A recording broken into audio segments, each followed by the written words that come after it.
Stock up तक में आपका स्वागत है फ्रेंड। आज मैं इस वीडियो में आपके सामने 14 ऐसे म्यूचुअल फंड लेके आया हूं जिनने नेगेटिव रिटर्न जनरेट किया है। तो कई बार हम बोलते हैं म्यूचुअल फंड सही है, तो आज हम देखेंगे म्यूचुअल फंड क्या वाकई सही है या नहीं है, क्योंकि यहाँ पे तो नेगेटिव रिटर्न दे दिया। एक साल में 1 ईयर में 14 ऐसे म्यूचुअल फंड जिसने 10 to 16% नेगेटिव रिटर्न दिया। एक साल का रिटर्न देखे तो आप एफडी में भी 7 to 8% मिल जाता था, यहाँ पे देखे तो नेगेटिव रिटर्न। तो अब हम क्या करें, मगर पहले हम क्या करें उसका आंसर मैं बाद में दूंगा। पहले हम देखेंगे वो कौन से 14 फंड है, वो कौन से 14 फंड है जहां पे नेगेटिव रिटर्न जनरेट किया है। क्या आपके पास कोई इसमें से फंड है, आप देख लो। यहां से देखिए तो म्यूचुअल फंड में आपके सामने मैंने लिस्ट रखी है, उसमें 14 ऐसे फंड है जिनने नेगेटिव रिटर्न 1 ईयर में जनरेट किया है। 1 by 1 हम आपके सामने देख रहे जा रहे। Samco special opportunity fund 16%, Samco flexi cap fund 12%। इसके साथ कंपैरिजन करो, पराग फ्लेक्सी कैप 12% रिटर्न दिया है, हमने कई बार उसको आपके सामने रखा था। Tata infrastructure fund 11.80%। इसके साथ अभी का यूटीआई रखो, थोड़े दिन पहले हमने वीडियो बनाई थी, वहां पे आप देख सकते हो कि थोड़े ही टाइम में आया और अप्रोक्स 10 to 12% अभी तक रिटर्न 1 मंथ में दे दिया। नेक्स्ट कॉट इंफ्रास्ट्रक्चर फंड, बंधन निफ्टी 200 मोमेंटम 30 इंडेक्स, ये तो मोमेंटम वाले सभी ऐसे ही है। आईसीआईसीआई के भी आप देख सकते हो -11.30, एचडीएफसी का भी देखो -11.30, कोटक निफ्टी का भी देखो 10.70। क्योंकि यहाँ पे क्या होता है, एक कंपनी लाती है तो दूसरी एएमसी लाती ही है, और हम सबको यहाँ पे कहीं ना कहीं दिखा जाती है कि भाई यहाँ पे अच्छा है। और एक ही साथ में आप देख सकते हो मोतीलाल का भी -11%। मीन्स ये कभी ऐसी बात है, सभी मोमेंटम स्टॉक में 30 वाले अभी नेगेटिव है। रियलिटी में 10.90% टाटा का, एचडीएफसी निफ्टी रियलिटी इंडेक्स देखे तो 10.76%, क्वांट इक्विटी फंड देखे तो एक्टिव फंड देखे तो 10.51%। कोटक का भी देखे निफ्टी 200 मोमेंटम फंड देखे तो वहां पे भी जनरेट किया है नेगेटिव 10.17%। क्वाट मिड कैप भी देखे तो -10%, एचडीएफसी एमएनसी फंड देखे तो -10%। सो यहाँ से साबित हुआ ऐसा जरूरी नहीं कि भाई एवरी म्यूचुअल फंड आपको पैसा कमा के देगा। ये यहाँ पे क्लियर हुआ क्योंकि 14 फंड ने यहाँ पे नेगेटिव रिटर्न दिया। वहां पे देखे तो कई सारे अच्छे फंड ने 20 to 30% जितना रिटर्न अच्छा खासा दे चुका है। तो म्यूचुअल फंड में जब भी आप सिलेक्शन करो तो प्रॉपर सिलेक्शन होना चाहिए, पहली बात। अब हमें क्या करना चाहिए, देखो पहली बात तो यहाँ पे म्यूचुअल फंड वैसे सही है, ऐसी बात नहीं कि म्यूचुअल फंड गलत है, मगर गलत क्या है, यहाँ पे 1 ईयर, ये 1 ईयर का रिटर्न है। मैं ऐसा नहीं कोई फंड के साथ फेवर में नहीं हूं, मगर आपको बता रहा हूं जब भी आप म्यूचुअल फंड में एसआईपी में इन्वेस्टमेंट करते हो तो आपका दायरा 5 ईयर का होना चाहिए, 3 to 5 ईयर, और एटलीस्ट 3 ईयर तो टके रहो, तभी आपको कंपाउंडिंग का और रिटर्न का बेनिफिट मिलने वाला है। ये 1 ईयर का रिटर्न है, तो यहाँ पे 1 ईयर का रिटर्न देख को आपको एग्जिट नहीं होना है। मेरे हिसाब से आपको लगे रहना है और कंपेयर करना है। मतलब कि जो भी सेम फंड है उसका जो निफ्टी का बेंचमार्क हो उससे बीट किया कि नहीं किया, बीट नहीं करते उससे भी कम आया है यहाँ पे रिटर्न, तो आप वेट करो 1 to 2 ईयर्स, और बाद में आपको जो देखना है और बाद में लगता है तो स्विच कर सकते हो। मगर अभी ऐसी कोई रिक्वायरमेंट नहीं है, क्योंकि 1 ईयर में जनरली नेगेटिव रिटर्न आते हैं कई सारे फंड में, मगर बाद में अच्छा खासा रिटर्न दे जाते हैं। जैसे मोतीलाल ओसवाल का डिफेंस फंड भी फ्रेंड आप देखो तो वहां पे नेगेटिव रिटर्न था 1 ईयर का, देखे तो जैसे आया तुरंत 30% जितना नीचे चला गया, 10 रुपए की एनएवी 6.5 रुपए पे चली गई थी। अभी आप जाके देख सकते हो अच्छा खासा रिटर्न जनरेट कर रहा है। तो ऐसा नहीं कि तुरंत निकल जाना है।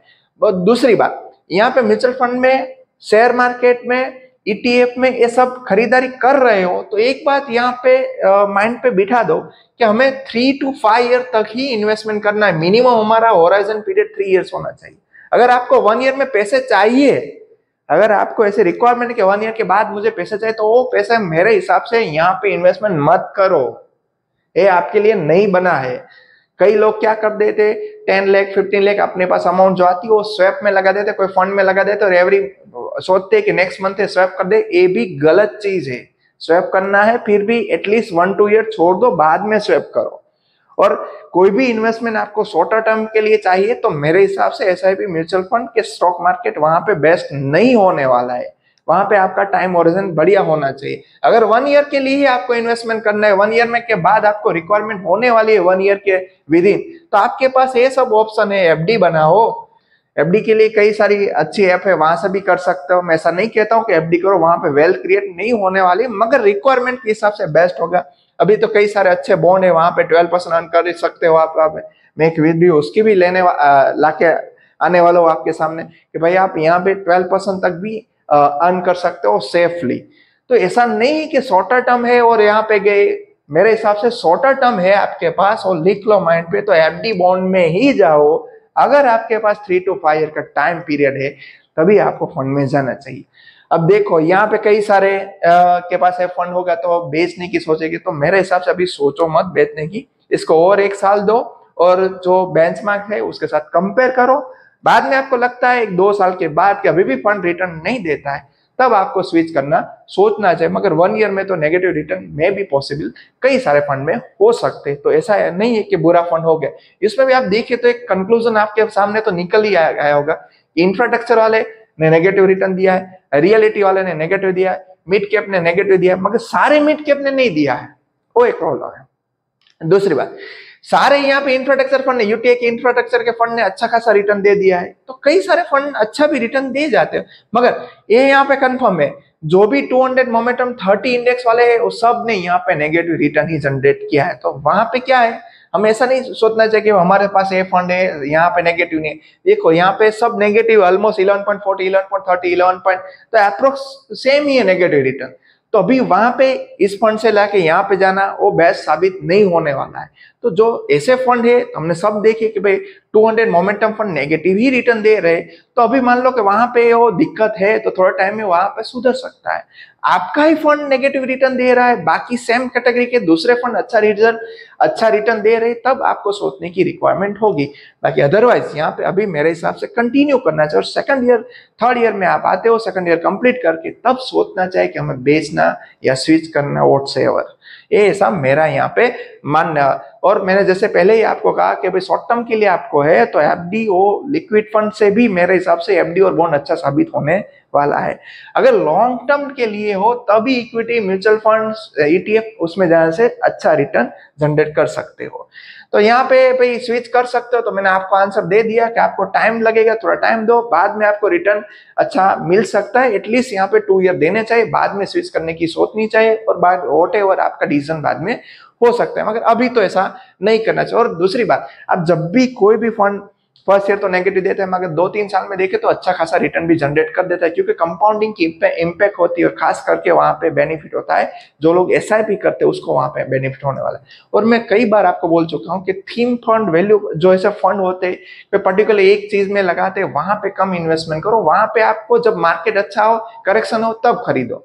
जैसे फ्लेक्सी कैप है तो आप एवरी टाइम खरीदी कर सकते हो, वहां पे स्मॉल कैप है तो वहां पे जब मार्केट डाउन है तब खरीदी कर सकते हो। ये सब हमें यहाँ पे थोड़ी स्ट्रेटेजी बनानी पड़ेगी, तो आपको रिटर्न मेरे हिसाब से आराम से 30 to 40% एसआईपी म्यूचुअल फंड में भी मिल सकता है। तो यहाँ पे मैंने जैसे पहले आपको बताया कि बेंचमार्क को बीट नहीं किया है, लगातार नहीं बीट कर रहा है, तो आप सोच सकते हो रैंकिंग देखो, एक्सपेंस देखो। म्यूचुअल फंड में ये सब देखना है कि भाई कौन कौन सी इंपॉर्टेंट बात है, तो रैंकिंग देखो। नए में एनएफएम आपको नहीं देखने मिलेगी, वरना रैंकिंग देखो, रिटर्न देखो उसका, और एक्सपेंस देखो। रैंकिंग आपकी देखिए तो 4 to 5 के बीच में होनी चाहिए, रिटर्न में आपकी कैटेगरी 1 to 5 के अंदर ही आने चाहिए, तब अच्छा होगा। और एक्सपेंस रेशियो आप जो फंड पसंद कर रहे हो उसमें कम होना चाहिए। और मान लो कोई पुराना फंड है तो ये सब अच्छा है, मगर कंसिस्टेंसी नहीं है, फिर भी मेरे हिसाब से नहीं अच्छा होगा। कंसिस्टेंसी मीन्स कि लगातार रिटर्न अच्छा जनरेट कर रहा हो। एक बार 30% दे देता है और दूसरी बार 12% देता है, उसका कोई मीनिंग नहीं। उससे अच्छा ऐसा फंड है जो एवरी 25% रिटर्न देता, तो ये सब भी देखो। और म्यूचुअल फंड में जब भी खरीदारी करो तो 3 to 5 ईयर को यहाँ पे बेस लेना, 3 और 5 को, नहीं के 1 ईयर को, ना के मैक्सिमम को। ये आपके लिए अच्छा बेस साबित होने वाला है।